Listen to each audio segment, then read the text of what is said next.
surfaces would otherwise go under the radar screen, which is what Nigeria wants. The more we can get sunlight on what's happening, the better it is for human rights for everyone, so to speak. And I say that's what's, it's disappointing, but speaks volumes that it's obvious the Nigerian government is trying to suppress, all the evidence, which is almost a concession. They know if sunshine was cast, it would be very unfavorable to them. So another point is Nnamdi kind of kidnapped practically from Kenya. Surprisingly, the international media is quiet about this. What do you think is responsible for that? This is a kind of atrocity committed, by state or non-state actors that would normally attract breaking news headlines all over the world. Not much is said about that outside of the Nigerian media locally. What are you doing about making sure that this particular part of the story is told to the world? That, a citizen of the UK, not the Nigerian at this point, it's dual citizen, but it's kind of UK passport, gets kidnapped from his base in Kenya, probably dropped and flown, with an unmarked plane outside of Kenya to Nigeria. We just found out one day that he's here. We don't know this cycle. Nobody can tell the full story. Do you have something to tell those who are watching what really happened? Well, I think there are a couple of explanations, if you will, not justifications. One, you have to remember that in this globalized community, the Nnamdi Kanu story is competing against literally volumes of other stories that are capturing attention. Say, the evacuation of Afghanistan, it was like 24-hour news for a whole week, and will continue on until all the evacuations of those who were, in some sense, siding with the U.S. during the war. And we have articles every day about China and the Uyghurs there, and excluding goods made with forced labor. Anyway, I could recite a whole litany of other news stories, and you got to remember, you're competing with all these other stories. The news angle is just something fresh, but that's not the sole explanation. I think also that it is very important because the news media is like other organizations. You got to push and shove to get something before them. They aren't going to naturally gravitate and undertake on their own initiative things that the reporters or that they don't know about.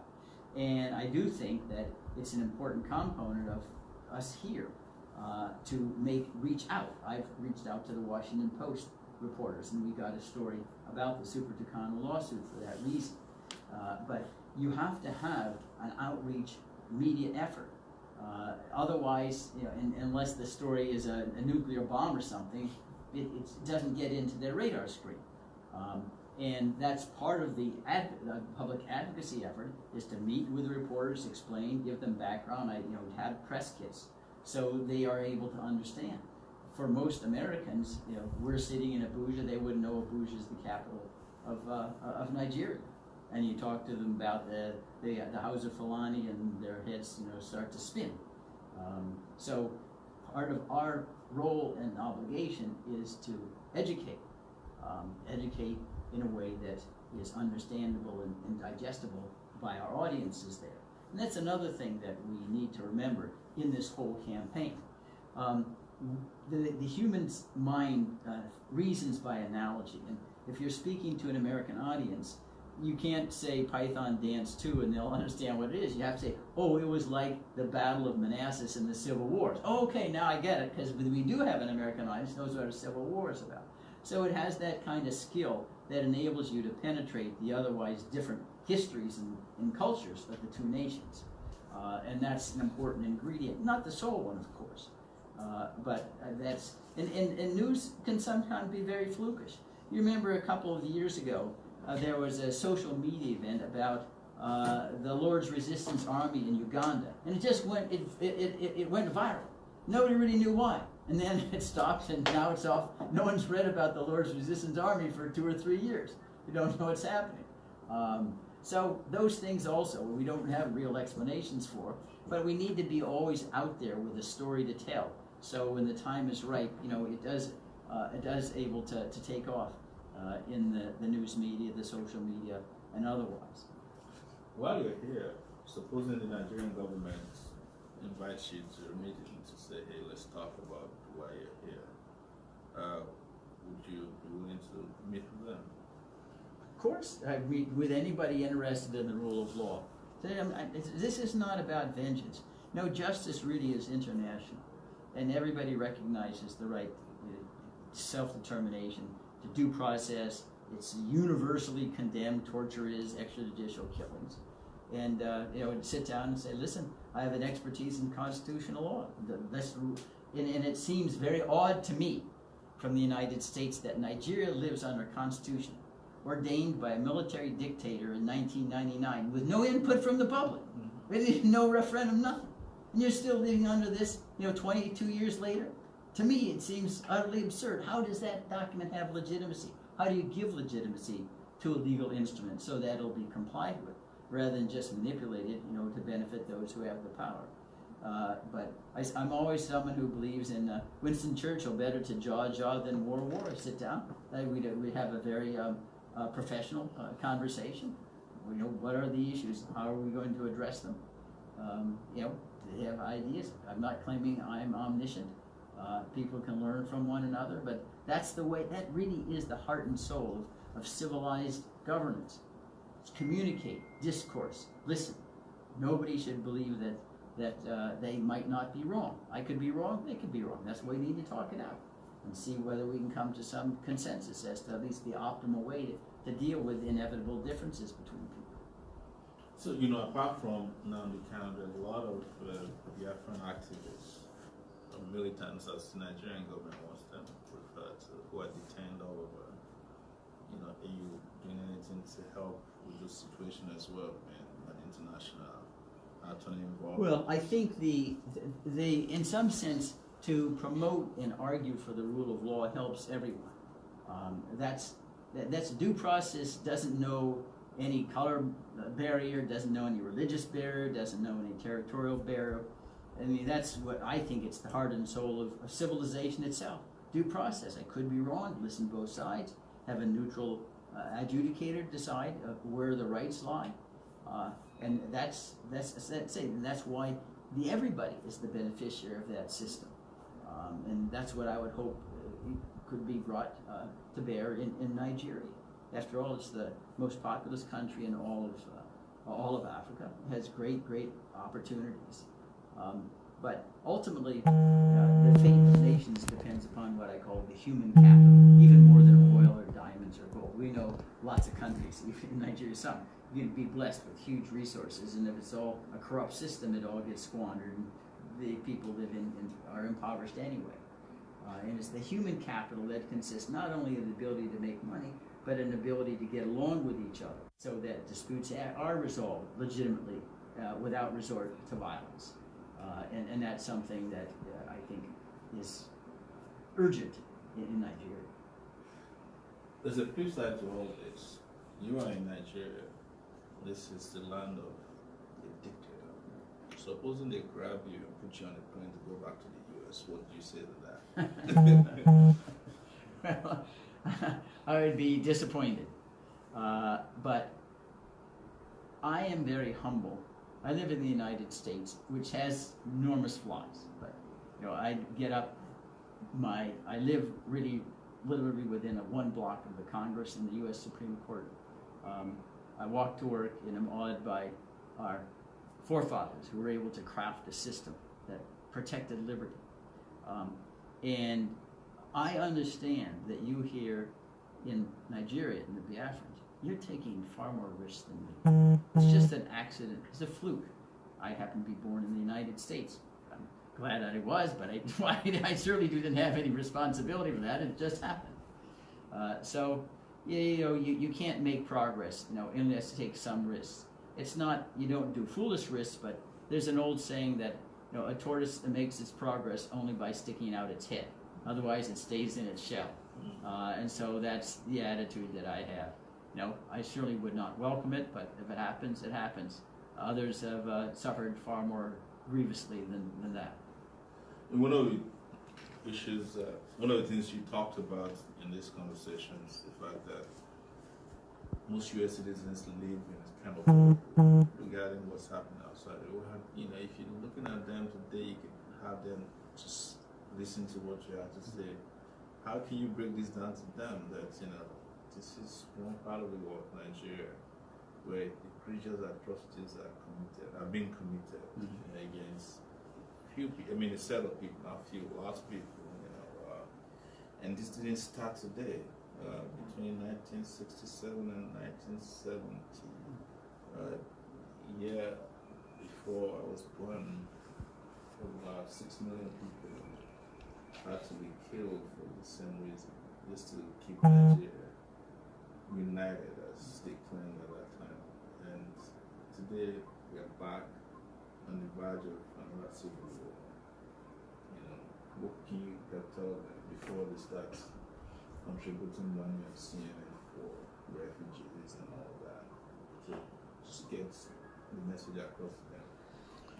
It's a challenging issue of human nature. You know, if you're too sanctimonious and try to preach to them and say, listen, you should be involved, you're lucky, you know, people resist that. So you have to be very tactful and say, you know, we really do have a responsibility when we know evil is ongoing, at least to denounce it, to not be complicit in it, because at some point silence becomes complicit, and that this is a way, and everybody has a different way in which they can try to advance the cause of justice.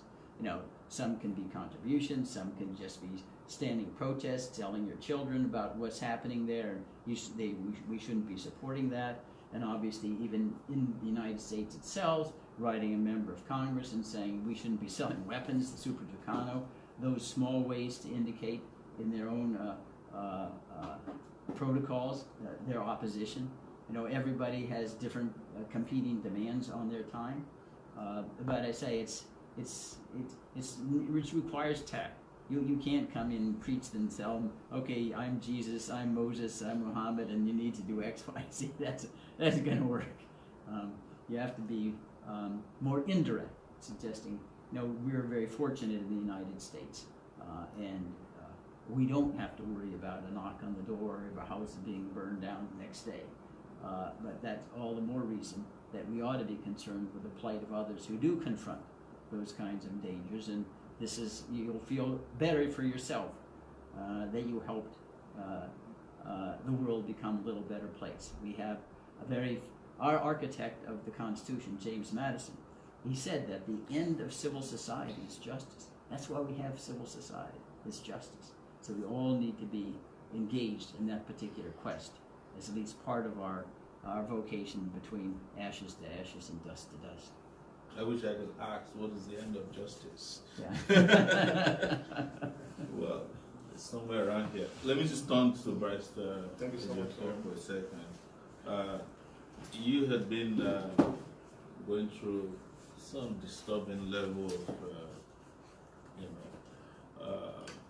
I would say, violation of your right as a lawyer and privacy. Each time you send a team down to the DSS office, you were stripped almost naked before you could see it. I mean, what do you have to say to that?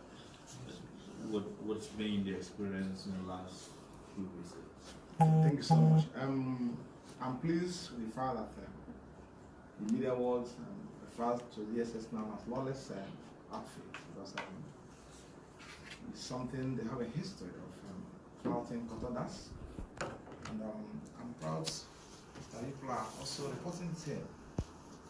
We are aware that when he was abducted in Kenya, when our client MNK was abducted in Kenya, specifically on the 19th of June 2021, and subsequently brought here through extraordinary edition on the 26th of June. He was taken to court with reference to us on the 29th of June. So, and consequently, the court adjourned the matter to the 6th of July for hearing. Ordered that it should start with hearing notices about the proceedings of that day. And on 26th, we were in court. Ordinarily, if they were civil, they would have respected the court's directives and also bring him to court on that day. but he was not brought to court until 6th of July. That is the dangerous time. So, and very appalling that the DPP, who was in court for the federal government, informed the court that the DSS could not come to bring him to court because of logistic reasons.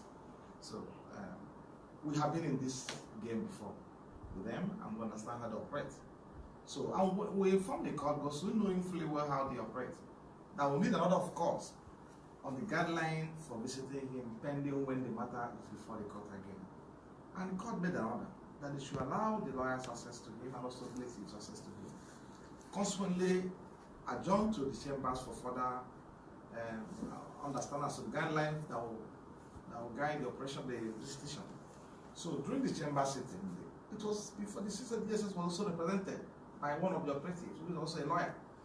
The federal government was also represented by DPP and also a counsel in the matter, Labaran tribe. I was there, and two of my colleagues were also part of us. We have an understanding as to the manner in which he will be visited, and that becomes a lot of court. It was agreed that we'll be visiting him on Mondays and Thursdays between the hours of 2 o'clock to 4 o'clock in the afternoon. At that point, it became an order of court, the manner in which he will be visited. So DSS has no right whatsoever powers to determine the manner in which he will be visited after the court has given an order. Then we went to court to visit him in line with the order of court. We had denied access to him. We went back to court 5 and 4 to commit the DG of SSS for contempt. And when they were served with the contempt proceedings with the chair before the flag, they quickly called us to come and see him, because they understand the implication of that. We went back to the SSS, and they also altered the order, the terms of the order of the court, by stating that we should be notifying them in advance as to who and who is coming, and when we are coming. We have no problem, because our interest is just to guarantee his safety for the meantime to be in the custody of the ESS. So we told them that we should notify them in advance. So several have gone there on this visit. We don't think we have much issue with them before now. So, and they also, before Mr. Bruce arrived from US, I notified them that he will be coming. It's Saturday. Mr. Bruce is a non-constitutional lawyer in US, and he has been IPOB lawyer for so many years over there, and also personal counsel to Nnamdi Kanu. So he flew to Nigeria to visit his client and also discuss legal matters with him, which is within his constitutional right. So, and we notified the DSS about his coming. They will not say they are not away, only for us to be with this them yesterday, because even the messenger who conveyed the message was planted, obviously, to show that it wasn't connecting his message. He was actually trying to find the excuse to give us not to see him. Because usually when you come and introduce and inform them we are to see him, it doesn't take more than 10 minutes for them to check us in and also have a chat with him. So but yesterday something like that happened. As long as they mentioned Mr. Bruce, the white man, they allowed to see him with the Fein. This whole situation became tense, and I believe the staff are scouting for reasons. So to give us, excuse to give us for not to see him yesterday. But I know that it's not far-fetched from the manner in which lawyers we have been subjected to all forms of inhuman treatment and degradation in the course of visiting him. So, for the past 4 times we visited him, we are mistreated, we are maltreated by the DSS officials, we are treated like criminals. And because when you ask a professional, a lawyer, to remove his shoes, his belt, his earrings, and also fondle some part of his body, one applicable to women, trying to search for incriminating substance, I believe something condemnable. And I've notified the NBA president about what you are passing through. Unfortunately, I believe you have done the bad work on, because I told him that you NBA have to speak up about it. I told him, look, I sent to him about what lawyers are being subjected to. And we need to be protected. Lawyers need to be protected.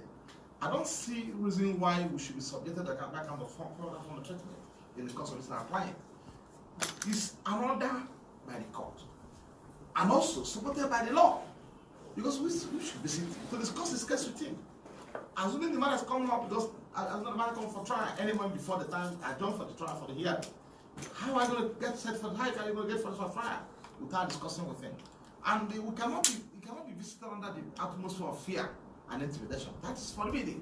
We should have a lifetime, have a polite environment to have a discussion with, have a chat with him, with that client. So, and if a lawyer, it's very highly unprofessional for a lawyer to visit a client with an aggressive substance. It is forbidden. That is, cannot be contemplated at all whatsoever, which we have not done before, and we cannot do it because we respect the profession. We go here with breathing. Even if I write a mattress, we are usually armed. We are being denied. We are not allowed to come in with writing mattress. We are not allowed to come in with our shoes. Our belts are being asked to remove. We just fold your belt as if you're a criminal. Somebody is there undergoing investigation. You know what it means for when you are sent to Nigerian investigative authority, police, yes, or whatever I call it. First thing they will do to criminals is actually remove your slippers, remove your belt, remove your watch, remove your cap and everything. This is my cap, I'll remove it. They say, okay, go follow here, follow, back, go, as if you're a criminal. That's how we have been treated. I have not seen such in the case of my practice as a lawyer.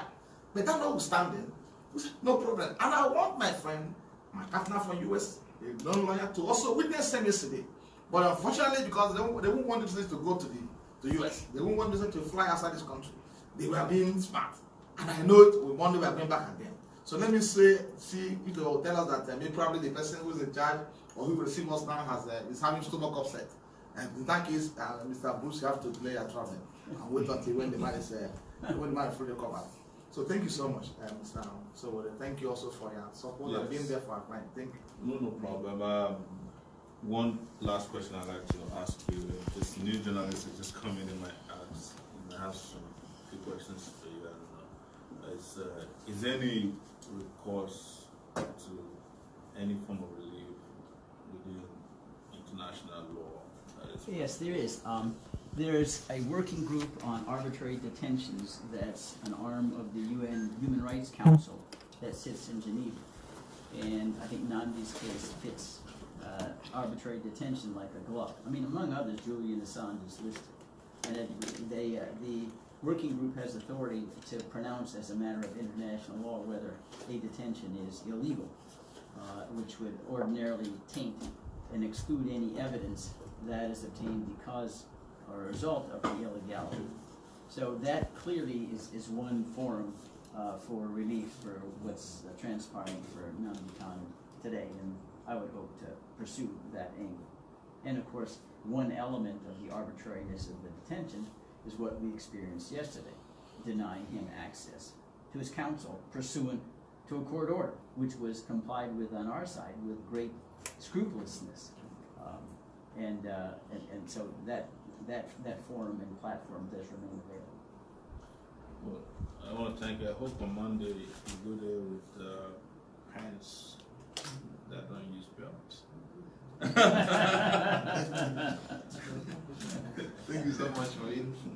It's a pleasure having you also. Thank you. Thank you so much for coming there. And God bless you all. Do you have any questions? Question, Amber? Yes, I wanted to ask. You can. Okay. Yes. The opportunity you have to visit it. How is the health condition? Is it okay? Is he feeling okay? Because I heard that his health situation is also difficult. Of course, you should know that somebody who is in that kind of confinement should not be okay. So it's commonsensical. And apart from the fact that he was subjected to all forms of inhuman treatment and degradation while he was arrested and detained and abducted in Kenya.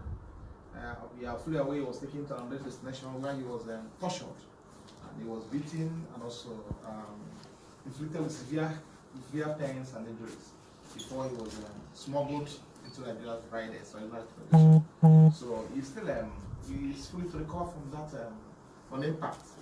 So, but he's receiving treatment, but that notwithstanding, because don't know the level of contact he had with people that maltreated him in Kenya, tortured him in Kenya. So that's why we actually asking the court to allow an international expert, so medical expert to also to examine him from foreign land. One of his doctors who are coming from overseas to examine him. It's before the court now. So because we cannot rely on what they are doing, but it's okay. It was stable, firm, and also a sound health, mental wise. And Mr. Bruce will have an of seeing that and also confirming that on one day when we see him. So, but we still need and expect advanced medical attention to be given to him, in which within the period of time we'll be with him. So, because where he is now, of course, you know, somebody who is being denied access to friends and also to relatives. Apart from this, junior brother has seen him once. You understand the kind of thinking, what's going on in his head. There's nothing like, no torture can be compared with that. When you are around those situations, you don't associate with people who alone, kept somewhere, and allow once in a while to move around and also interact. I don't think is a mental torture, which I believe is more grievous than even the one somebody who is hospitalized. Because when you are in the hospital, you are talking with people. And in this case, you are when the lies come to visit you. So he's being tortured. And I want the authority to understand that part. That's being tortured today as in the actual sense of faith. So I also made it known to the world that he cannot stand trial while being detained in DSS. That cannot happen because we cannot effectively defend him and also interact with him and get to brief under this kind of environment. It can happen.